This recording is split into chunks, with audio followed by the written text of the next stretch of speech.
We're Seth and Natalia. We bought Windrose, a 38-foot 1977 Custom Ingrid Atkins sailboat in Hawaii. We're working hard to restore her in preparation to untie from this island and sail the world. We wanted less things, and we wanted more memories. So we traded traditional living in order to live tiny, untethered, and on top of this beautiful ocean. We are excited to share our journey with you so you can see our world alongside us.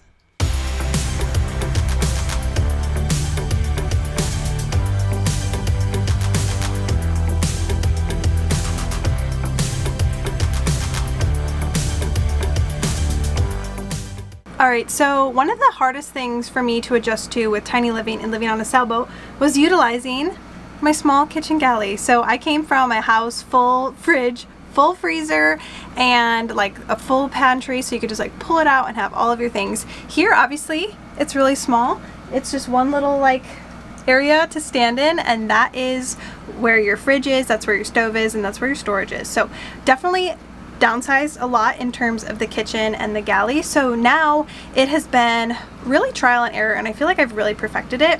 The couple things that I've learned is that you can't meal prep. So you can't prep on a Sunday and then have like Monday through Friday meals all in the fridge, because your freezer, if you make freezer meals, are so small. So you need to use that for like freezing meat and different things if you eat meat, just to last you throughout the week, or you'll be grocery shopping regularly. I also don't want to get in the habit of grocery shopping so regularly, because if you're off grid or you're sailing to different places, different islands, you're not going to have access to a grocery store every couple days. So with that being said, I don't have a ton of fridge space, I don't have a ton of freezer space, and I also don't want to leave pantry goods out just like on the counter, because we do get a lot of bugs. So I try to keep my produce that is out pretty small. With that being said, I love eating healthy. I love good quality whole food meals, and I love what's going into my food. So I don't want any of the extra additives and different chemicals and different things that are added to just the traditional food in today's world. So I have been doing canned goods. My first thought was canned goods was they have a lot of additives and it's very hard to find organic canned goods. However, Mutti is the bomb. So this is a tomato like brand, #1 tomatoes in Italy, so good.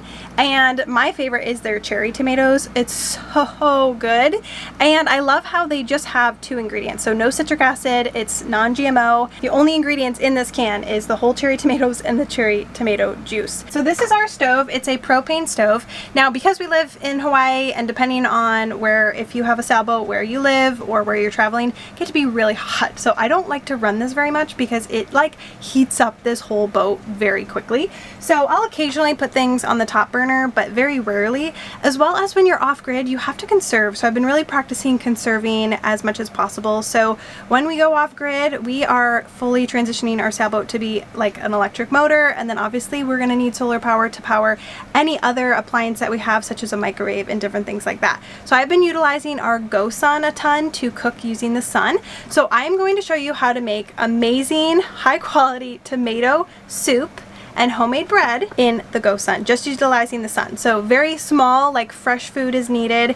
You get to use high quality canned goods to make this meal. So it's like a practicing for provisioning when we go off grid one day. And then if you aren't near a grocery store to buy homemade bread, you can make homemade bread and dip it into the tomato soup. It's the chef's kiss. So that is what we're going to do today. Practice provisioning, making awesome meals. It is so sunny, so it is a beautiful sunny weekend day, and we are going to get roasting the tomatoes. I'm going to leave the recipe in the description bar down below. Got the GoSun, got the tomatoes, and we are going to make this recipe. It's going to be so good. Gonna get the roasted garlic all ready to go.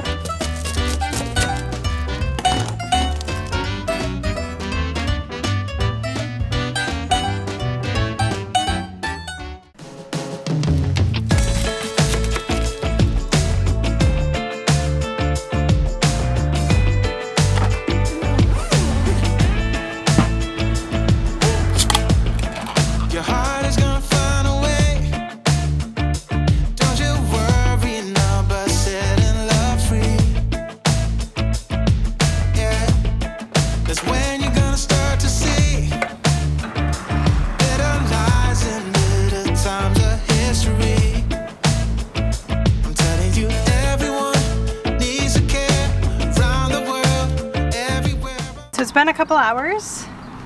Ooh, This stuff is roasted. Oh, and the garlic too. You gotta see this. It is like the nice right amount of like charred tips of the tomatoes and the onions and the garlic all in the sun, which blows my mind every time. And it's, ooh, okay, that was hotter than I thought. It's crazy how hot this gets.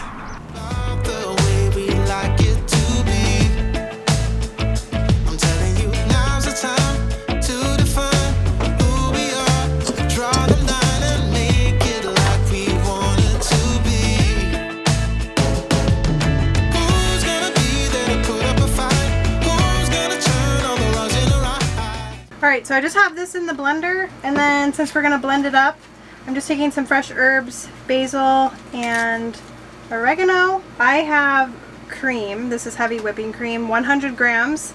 But if I didn't have this or we were off grid, I would just use like a bone broth powder and then add water to it.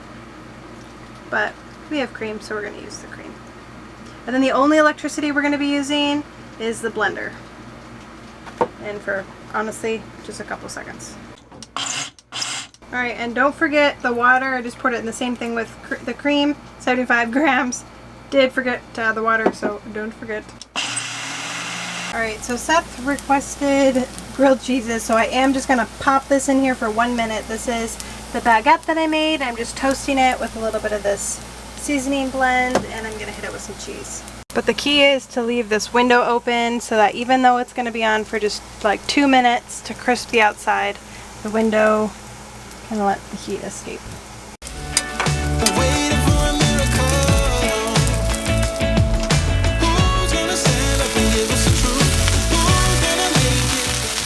Alright, so I have the little pieces of bread on the stove. I turned off the burner and now I'm just going to let them slow cook. I just had the propane on for maybe 2 minutes. I am determined to not heat up this boat. And then we have our soup, and we are going to make a delicious plated meal with these little like, they're kind of like baguettes, but they're homemade baguettes, so very easy. I should say it's very easy when it comes out right, because in true honesty, I'm not gonna lie and say that the baguette was really easy. The baguette actually was pretty hard. I made the whole mixture and it exploded.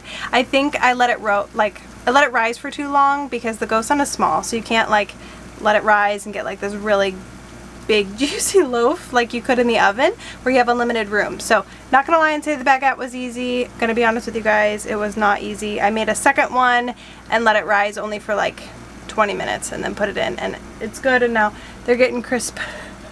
So easy tomato soup. The bread is just taking a little bit of like finesse just to get it working with the ghost sun, but when it's good, it's good. This bread will be good. It just took me 2 tries.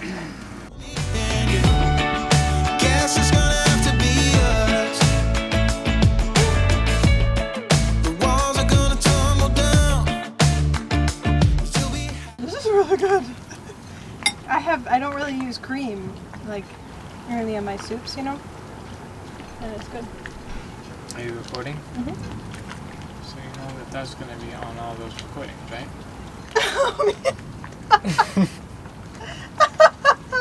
I forgot about that. I forgot about that. The invisible time lapse. Eat for the camera.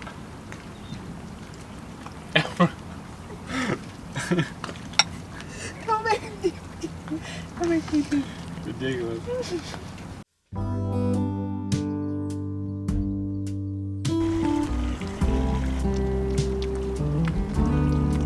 Thank you so much for watching this video. If you haven't already subscribed, make sure you subscribe so that you can catch our video next week. See ya!